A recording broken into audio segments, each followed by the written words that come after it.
Friends, we gather together this afternoon on this cold and blustery day to celebrate the life and to honor the memory of Judith Ritzenberg.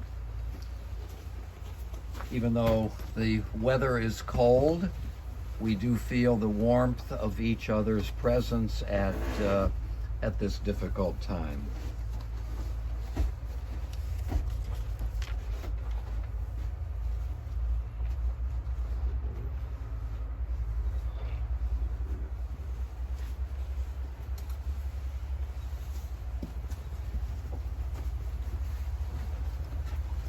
O Lord, what are we that you have regard for us? What are we that you are mindful of us? We are like a breath, our days are as a passing shadow. We come and we go like grass, which in the morning shoots up renewed, in the evening it fades and it withers. You cause us to turn to dust, saying, "Return, you mortal creatures." Would that we were wise, that we understood whither we are going. For when we die, we carry nothing away, our glory does not accompany us. Mark the wholehearted and behold the upright.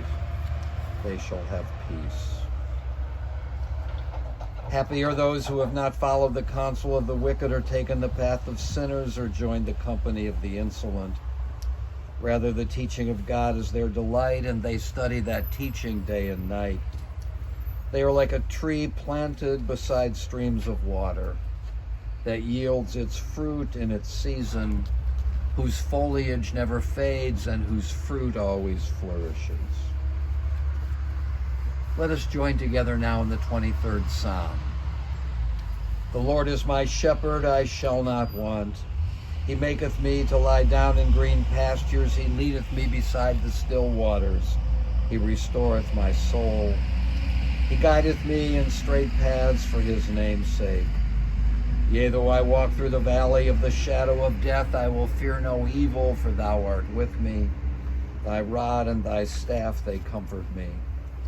Thou preparest a table before me in the presence of mine enemies. Thou hast anointed my head with oil, my cup runneth over.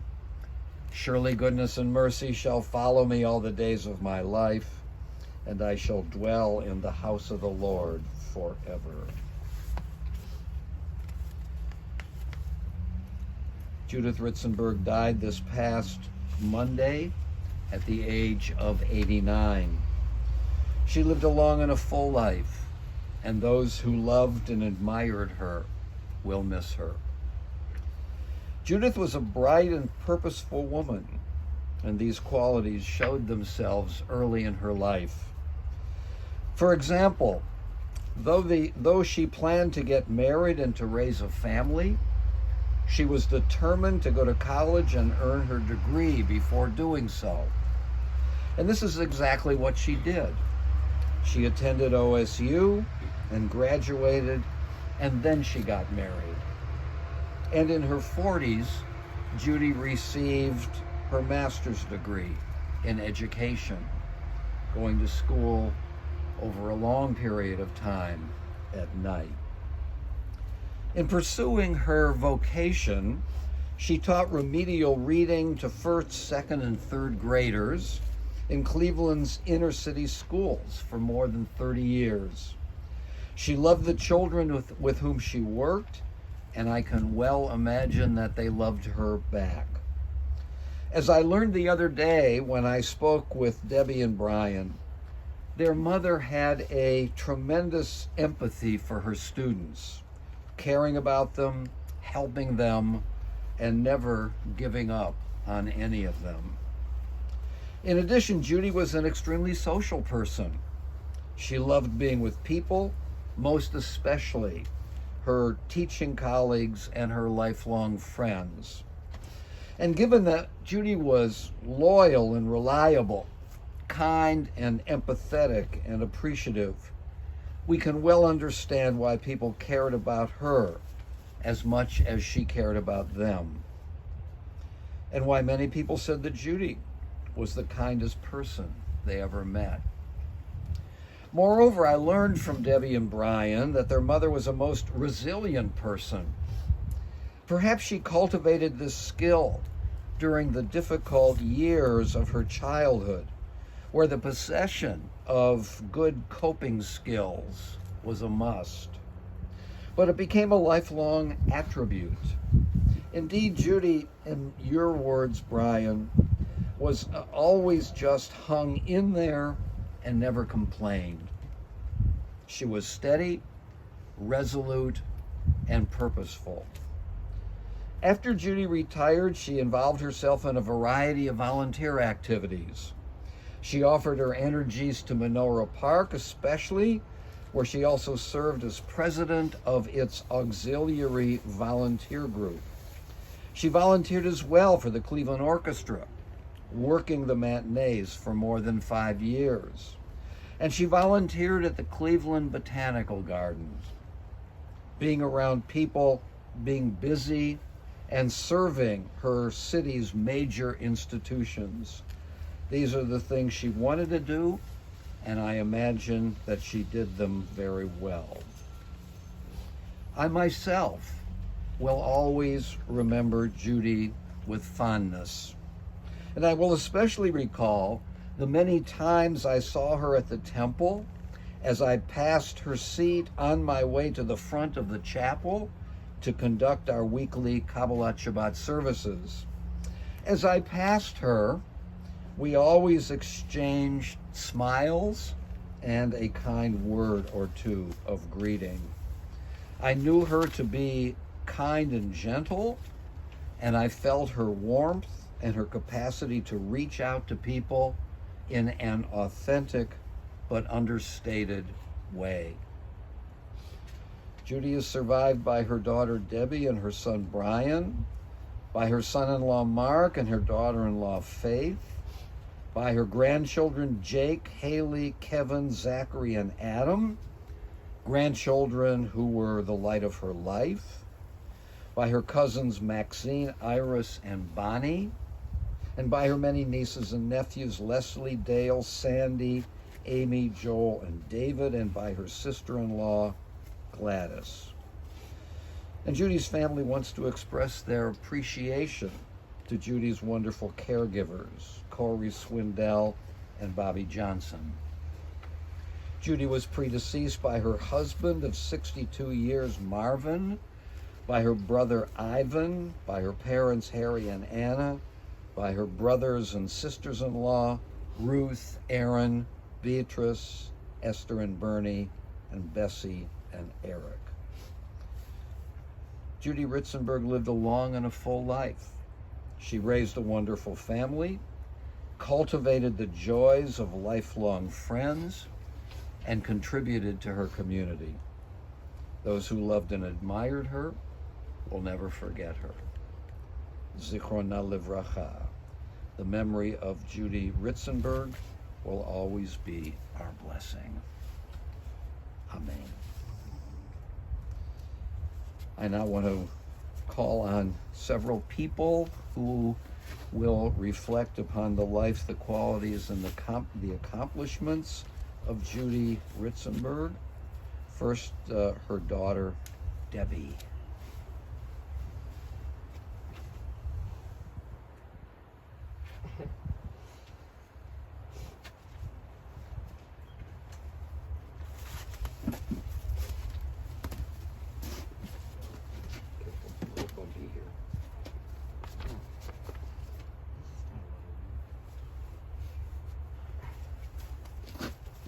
I'm dealing with a little fog here.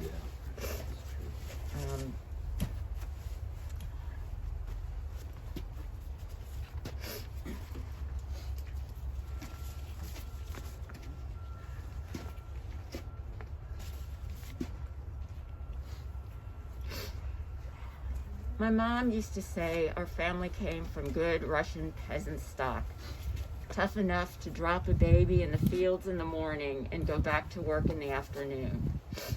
Our mom may not have been a strapping triathlete, but she demonstrated strength when necessary. But she will first be remembered for her kindness, her generosity, and unconditional love for family and friends. She was the most resilient person I have known. Judy learned to be courageous as a young girl, her older brother Ivan, like older brothers everywhere, enjoyed frightening her with stories about creatures lurking under her bed. At the age of 5, she took the rapid downtown to meet her mother who worked there, accompanied only by the dolly she had hidden inside her coat. Her mother, Anna, was loving, but suffered from bipolar disorder. Sadly, there were no effective treatments at that time, and Judy had to react quickly to these unpredictable mood swings. She took cues from her father, Harry, who would cope by taking walks when Anna needed time to settle down. I remember many heated discussions between my mother and grandmother, but when they were over, Judy pushed these emotions aside and carried on with whatever she was doing. As you've heard, our mom taught remedial reading in the Cleveland inner city schools for more than 30 years. These neighborhoods were rife with poverty, theft, and violence. Judy never balked at any school assignment she received. She was a fierce advocate for her students. She was a proud member of the Cleveland Teachers Union. At times, the union went on strike, and she dutifully walked the picket line with her colleagues. To this day, I have a hard time picturing our mother clutching a sign in one hand, a hot cup of coffee in the other, and crying out, "Scab," at those who would dare cross this picket line. I am proud of her activism, and I owe my spunk to her. She was a hero. She saved me once from a harrowing attack. I was riding my tricycle in the backyard when the assault came. I was 3 years old. I screamed hysterically.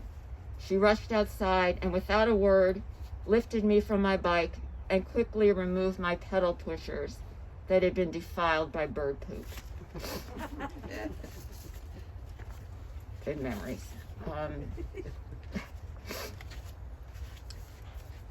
She suffered from a variety of health problems beginning in her 30s.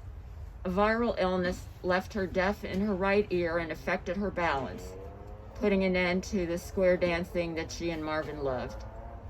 At 60, it became clear that she would not escape the curse of severe osteoarthritis that plagues the women in her mother's family. As her disease progressed, she lost the ability to do so many of the things she loved. I can't read that. Gardening, knitting,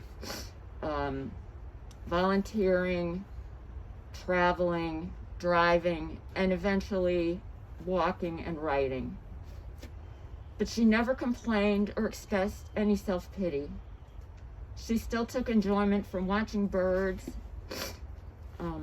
participating in reading in her movie clubs, and keeping up with the accomplishments of her dear grandchildren, Jake, Haley, Kevin, Zachary, and Adam, of whom she was so very proud. Until very recently, she woke up every day and said she thanked God for one more precious day of life. By profession, Judy was a teacher, but I like to think she was a nurse at heart. She was patient and empathic, quick to nurture family and friends who were ill or facing a tragedy. She brought comfort and solace through sharing her heart and taking loved ones out for a meal, a shopping trip, or just companionship. She didn't have any special cures, but her presence was healing. Sorry, Mark, where are you? But to this day, when I'm really sick, I still want my mom. If you were listening closely, you might have noticed that I said Judy took friends and family out for a meal. She did not cook or bake except when absolutely necessary. She never disguised her dislike of cooking or other household chores.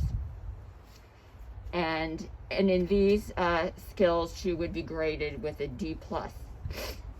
It's fascinating that many of our childhood friends who have sent their condolences have written about their memories of her kindness, her welcoming them to our house with food. I have no memories of her snacks. Brian, were they ding-dongs, Cracker Jacks, ho-hos. Every once in a while she made the Betty Crocker brownies out of the mix, or some other chazarai. But she was known for being welcoming. Okay, and here's where I ran out. I will most remember her for her love of family, unconditional and fierce, never complaining, and how she treasured education so much. She would say that education was one thing that could never be taken away from you, and she supported us in all our efforts to learn more. She held on to life until Monday afternoon. I had graduated Monday morning, and she knew that, and she was proud. She was proud of all of her family. I love you.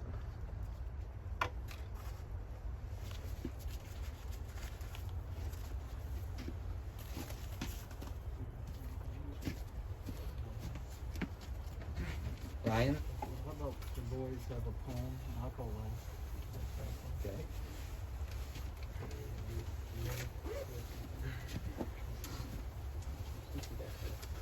All the grandkids, and then All the grandchildren I'll, now? yeah, you can stand. Okay, shall I call everybody up? We'll have these two first. Okay. Zach and This is called A Poem for Mother, but we're modifying it to Grandma. A poem for Grandma. Grandma, you were just a girl so many years ago. You had your loves and had your dreams. You watched us come and go. You watched us make the same mistakes that you had made before. My dad just made you hold us tight and love us all the more. We haven't always thought about the things that you have seen. To us, you've just been Grandma. No thought of who you've been, but we remember now in love your life from start to end. And we're just glad we knew you as grandmother and as friend.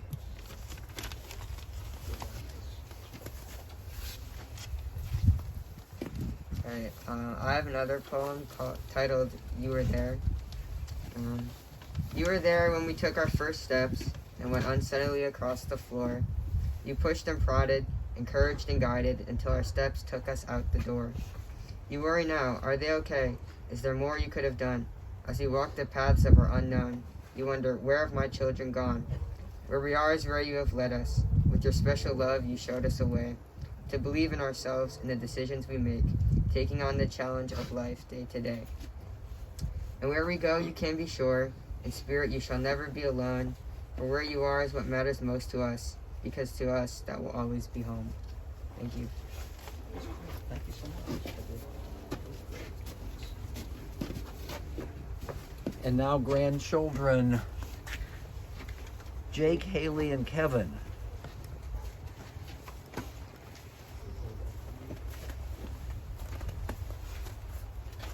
I guess I'm standing up here alone. So I did really not prepare anything, but I do want to touch on a few things that really made my time with Grandma so great. She would always call me her number one, her very first grandchild, which she was extremely proud of. Always would welcome me in with her house with warm welcome arms. I remember going there every time with my parents and sitting outside watching birds with her and Grandpa.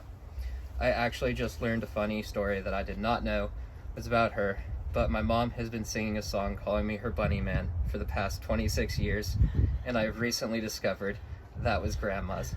So now I will always remember that as well. Thank you very much.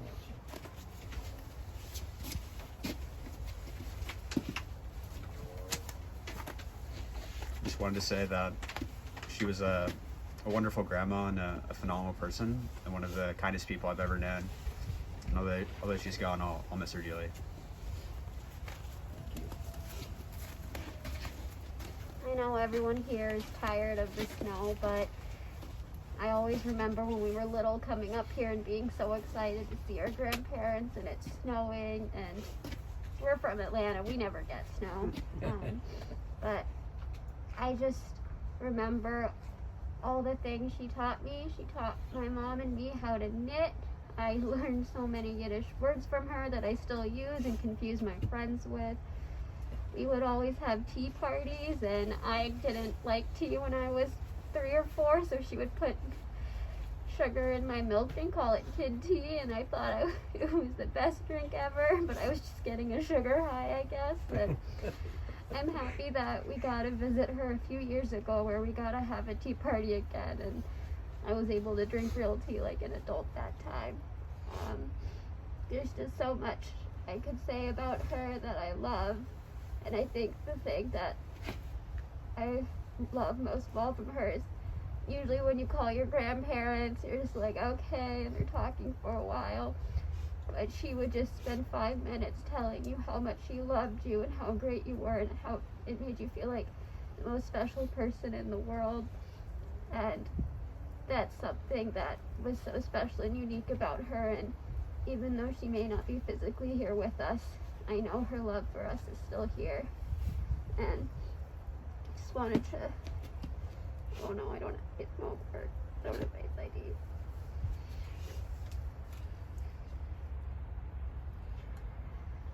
Good night, my angel. Time to close your eyes and save these questions for another day. I think I know what you've been asking me. I think you know what I've been trying to say.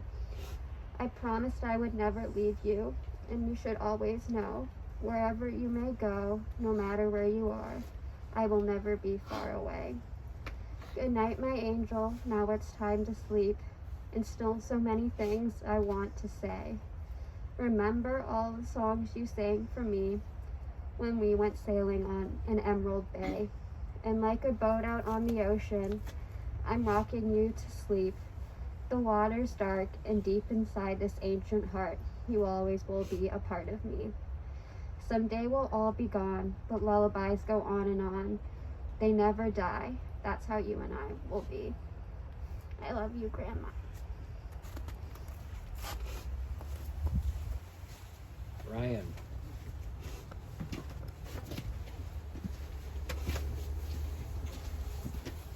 Cold enough for you? Thank you, everybody, for coming. I know it's cold. I used to ask my parents, why do we live in Cleveland? I said, Grandma and Grandpa moved here. I said, okay, good enough for me. Thank you. Again, I want to thank everybody for coming. I know it's cold. Everybody here had a special place in my life, Debbie's life, and in Judy's life.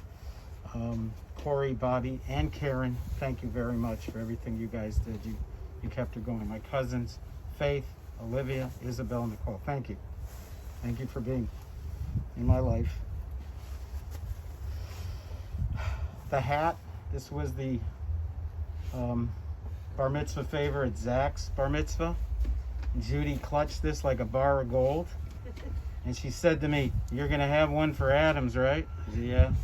These are very precious to her. That's the purpose of that. Mom, Dad, Judy's with you finally. You have her.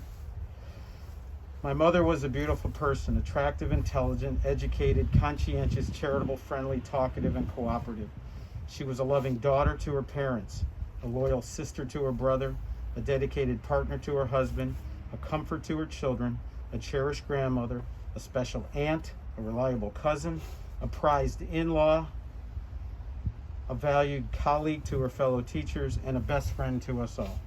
She was a Cleveland girl, proud of her community that raised her. She gave back to that community her entire life as a teacher and a volunteer. She was a leader in those volunteer organizations, an officer of B'nai B'rith, president of the Menorah Park Women's Association, a greeter at the Botanical Garden Center, and an usher at the Cleveland Orchestra. Imagine that. Judy, an usher at the orchestra. She loved being a reading teacher to disadvantaged elementary school children. Her students lived in difficult situations, as Debbie said.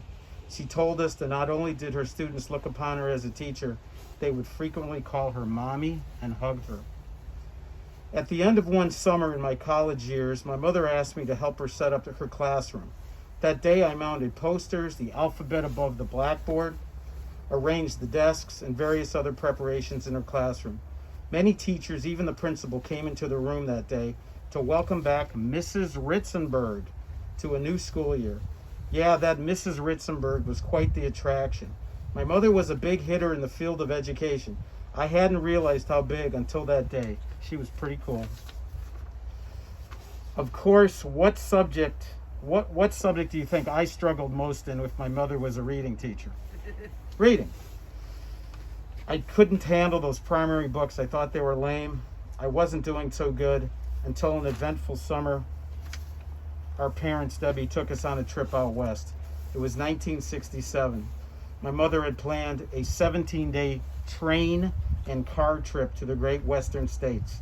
We took a train from Cleveland to Denver, rented a car from Denver, drove south to New Mexico, then to Arizona, north through Utah, Wyoming, and eventually took a train back to Cleveland from Billings, Montana. I remember the rental car agent talking Marvin into a few extra dollars per day for an air-conditioned car. The daily high temperature out west that summer was near 100. Marvin drove over 1,000 miles on that trip. My mother gave Debbie and I cereal in the motel rooms for breakfast and sandwiches for lunch. The family budget would not afford more. We stopped at sites in Colorado Springs, Albuquerque, the Grand Canyon, Bryce Canyon, Zion Canyon, Salt Lake City, and even Yellowstone. Let me get back briefly to my lack of reading prowess. Bored out of my mind on that train ride to Denver, my 8-year-old mind and body needed something to get through the 20-hour train ride. I somehow looked under my seat and found a large bag of magazines. Not what you're thinking. The jackpot for my future personality's development, here it was. Approximately 50 Mad magazines peered back at me. I knew that this was something good, but I couldn't read a lick. Ma, what's this word? Ma, what does this mean? My mother somewhat concerned about the material for her mischievous son, but she must have figured Mad Magazine was better than nothing at all. Debbie and I called our father by his first name Marvin during our teenage years. It wasn't disrespectful because he asked us to do so when we started to work for him. His employees called him Marvin, and he didn't want any nepotism to his kids. So if we called our father by his first name, we needed something other than just Ma for our mother. Debbie and I coined the nickname Matris. It derived from her middle name, May, and that she was so maternal. The definition of Matris, therefore, would be maternal one. Judy accepted that name, and it fit her to a T. My mother was a proud alumni of the Ohio State University, receiving her Bachelor of Science 1 month before her wedding. In education, She tolerated her family's love of watching sports on TV and usually found something better to do, while Debbie, Marv, and I howled at the set watching our beloved Cleveland sports teams. One exception, Adam, the game. That school up north. Grandma sat and watched that game with us. And what was she looking for more than the game itself? Halftime. The script, Ohio. She got such a kick out of it, and she claims she knew a senior tuba player when she was in college who got to dot the I. I didn't know how thrilling that was until I went to that game a few years ago myself. And when I saw that, I thought of my mom. Just a few more reflections and I'll let you all warm up. She did earn that master's degree at John Carroll in the 70s. She went to night school. And I would like to publicly apologize for my mother for not attending her John Carroll graduation. I let my selfish teenage rebellion get the best of me and chose another event instead of that most important achievement. However, I did pay some kind of homage to my mother's endeavor when she gave me a John Carroll football jersey, and I wear it during my 7th grade football season. Zach, Adam, your dad played organized football. Believe it or not, I was on the offensive line. My game was quite offensive. Lastly, I want to reflect on my mother's greatest joy, her children and grandchildren, and even her pets. First, the pets, the gerbils. She referred to them as babies, babies, babies. Then there was Zamboni the rabbit. Zamboni's poop fertilized the garden.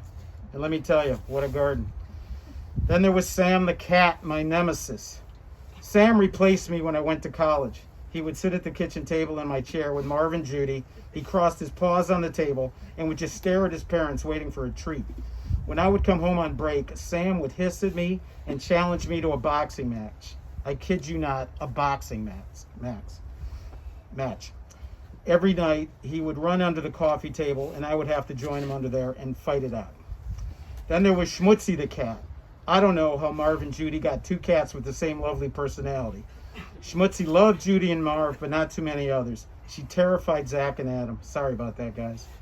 And now for the most important, the humans. Debbie, Dr. Debbie Silverstein, my sister. There are 2 Dr. Silversteins in that household now.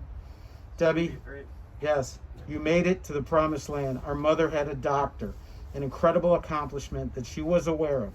You were her bright beacon, a star of the South, a brilliant student, lover of the arts, and her little girl, Debbie Jake. Jake, first grandkid. She was so excited to be a grandma with such a cute kid. She loved your curly hair and wonderful smile. You were so cute. She was very proud of your artistic, academic, and business achievements. I think you're a pretty cool dude, too. Haley, ballerina and doctor? Can it both be possible? You bet it is. Grandma loved those special tea parties with you. Those moments on stage, even your speech at your high school graduation was so special. She would say, I could plots. Kevin, ballet and lacrosse at the same time? You're the only guy on planet Earth that could pull that off. Where are you? Really? Oh yeah, top of your class at Princeton. Princeton, are you kidding me? Top? Your current job? I can't explain it to anyone. I think you're involved in saving the free market capitalist system from the bourgeoisie. That's all I know. All I know is that Grandma was equally confused about what you do, but she realized that you are brilliant and rather handsome. Zachary the musician. Where are you, Zach?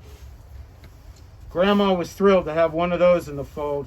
She got such a kick out of watching you in theater and performing your music on stage. She especially enjoyed your performance as Laser Wolf in Fiddler on the Roof. She loved your piano playing while visiting her at the Wilds. She loved music and she loved hearing you play. Be that star for her.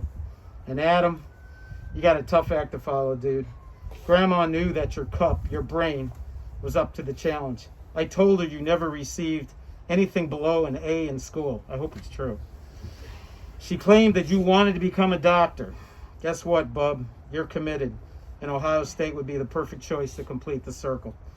If you have any medical questions in the meantime, ask Debbie, Haley, and Mark. Don't ask me, I'm in sales. All right. Who's got the pictures? Haley? You guys got the pictures? Mom. Okay.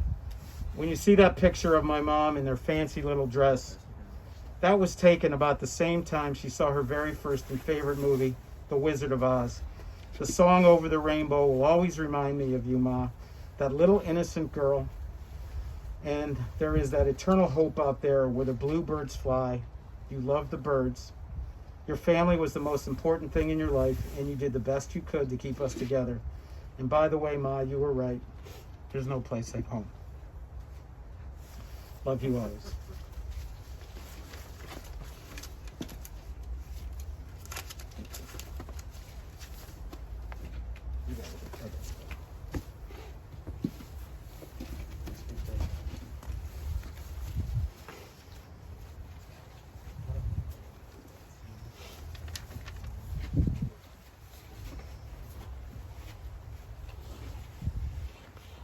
And now if you'll please rise for the Eil Mole Rachamim.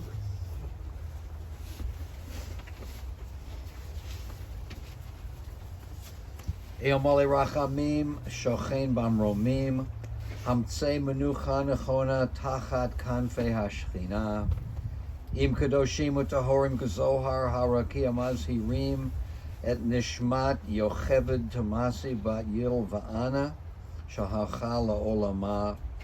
Bala rachamim yastira b'seter kanafav la'olamim. V'yitzror b'tzra chayim et nishmata. Adonai hu nachalata v'tanuach b'shalom al mishkava v'nomar amen. Compassionate God, eternal Spirit of the universe, grant perfect rest in your sheltering presence to Judith Ritzenberg, our loved one who has entered eternity. O God of mercy, let her find refuge in the shadow of your wings, and let her soul be bound up in the bond of everlasting life. God is her inheritance. May she rest in peace, and let us say together, Amen. The dust returns to the earth as it was. The spirit returns to God who gave it. It is only the house of the Spirit which we now lay within the earth. The Spirit itself cannot die.